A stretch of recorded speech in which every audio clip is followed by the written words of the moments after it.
Direct titration. So what is direct titration? This is the addition of a standard solution to a fixed volume of the analyte, that is the substance being analyzed, or vice versa, with the aim of determining the following: either 1. Determining the concentration of that substance, or 2. Determining the relative atomic mass of the element of the sample analyte, or 3. Determining the percentage composition of the constituent elements, or 4. Determining the basicity of an acid.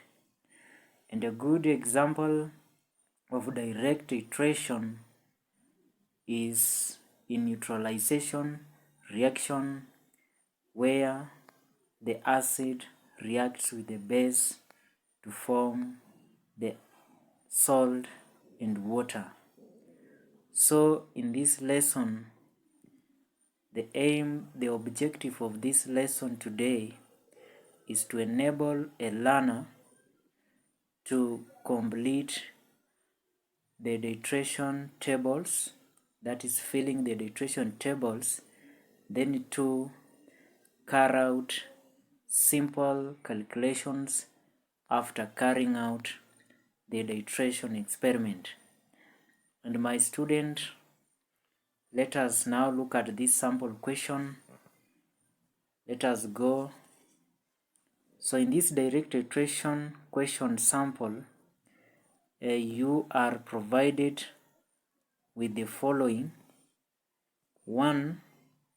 You are provided with solution A. This solution A is 0.4 molar phosphoric acid.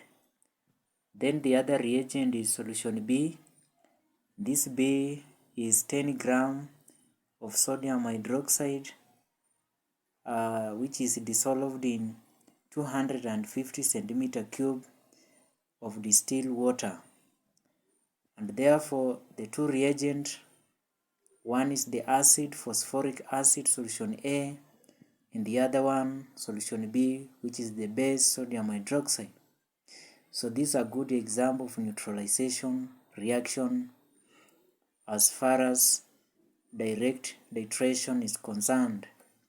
So what are we required to do?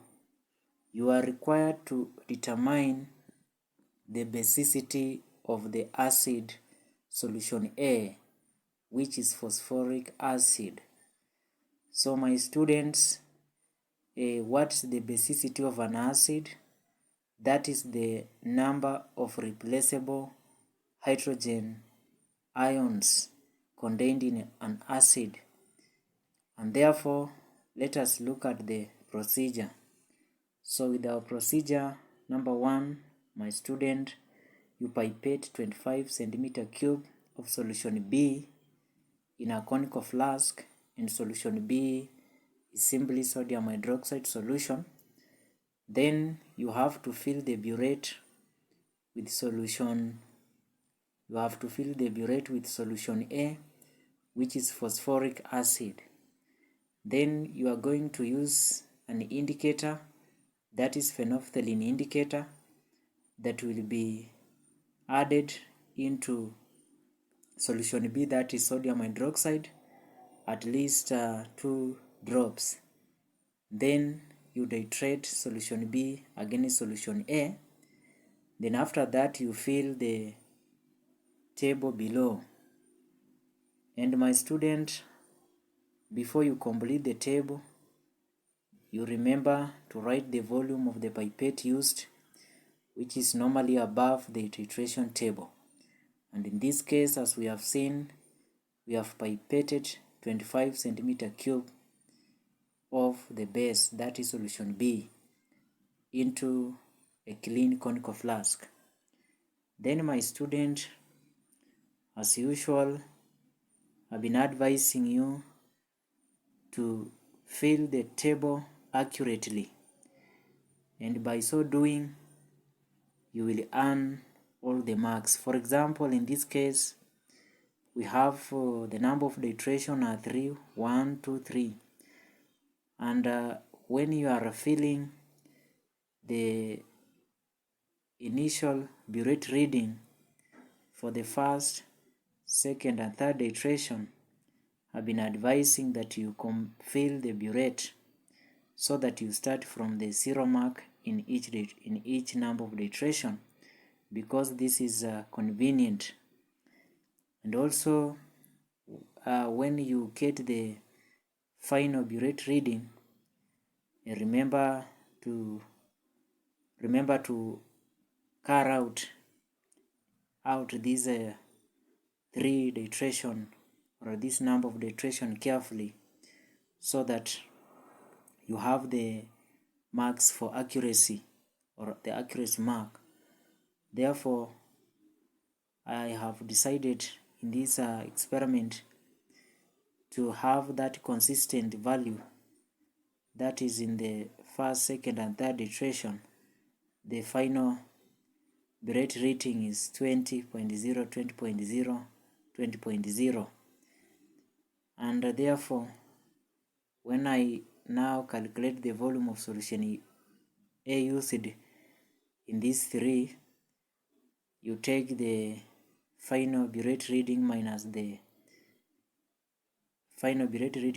initial burette reading. So in all cases you get 20.8, 20.8, 20.8. So you will have a mark for complete table, you'll have a mark for decimal place. In this case it is 1 decimal place or through. Then there is principle of averaging and the accuracy mark. So my student, thereafter we have simple questions which many students will always shy away, but today you will not remain the same if you will follow me for the next 3 minutes to the end, because you will discover calculation on moles are very simple. For example, you determine the average volume of solution A used. The average volume, you get the 3 iterations, then you divide by 3. 20.8, 20.8, 20.8 divided by 3, you get 20.80 centimeter cube. Then question B, you determine the concentration of solution B in moles per liter. Concentration in moles per liter, that is molarity. Remember, there's this formula.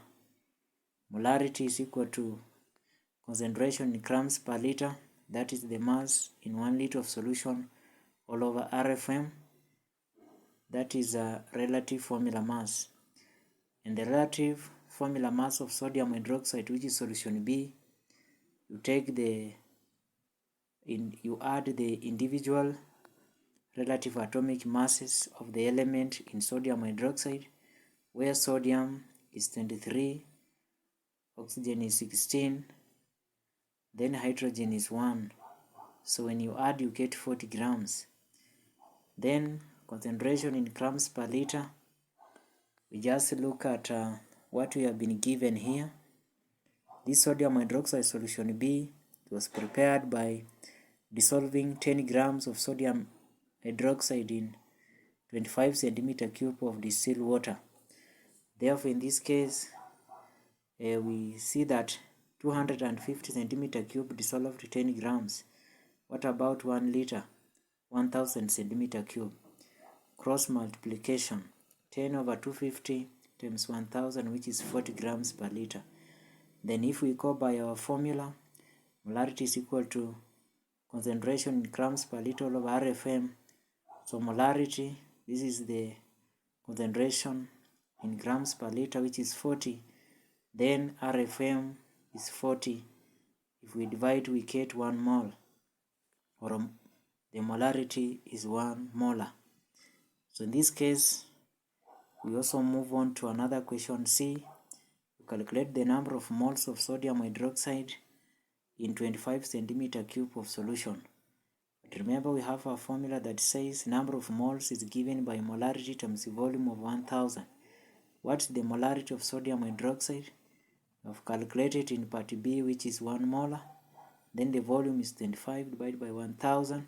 You get 0.025 moles.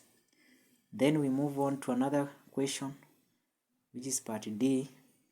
You calculate the number of moles of the acid in the average volume of solution A obtained.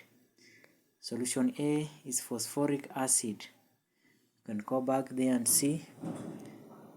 This solution A is phosphoric acid whose molarity is 0.4 molar. Therefore, in this question D, to calculate the number of moles in the average titer of solution A used, number of moles is given by molarity times volume all over 1000, and our molarity is 0.4. But the average volume of A from the average titer, it is 20.80 centimeter cube. So it means the molarity is 0.4 times 20.8 over 1000 is giving us 0.00832 moles. Then finally, question E, determine the basicity of the acid A. How do we get the basicity of the acid A? We just look at the reacting mole ratio between solution B, which is sodium hydroxide, and solution A, which is the acid. Do we know the number of moles of the base?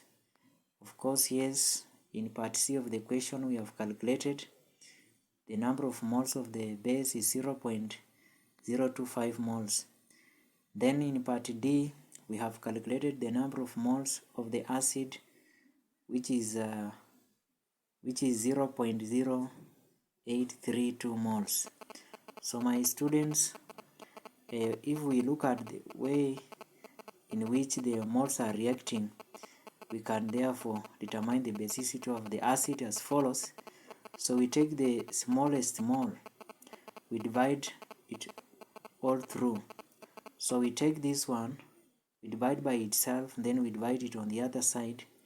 So this one we get 1 to 3. So the reacting ratio of the acid, the moles of the base and the acid, is 3 to 1. What does this mean? It means 3 moles of the base are reacting with 1 mole of the acid. So these 3, which is the number of moles of the base reacting with the acid, is now the basicity of the acid. So the basicity of the acid A is 3. So when you look at phosphoric acid, it means the number of replaceable hydrogen in this acid is 3. So my student, remember, practice makes perfect. And if you want more question on direct titration, back titration, or redox titration, you can subscribe into my channel. That is Mr. KW, a teacher of chemistry.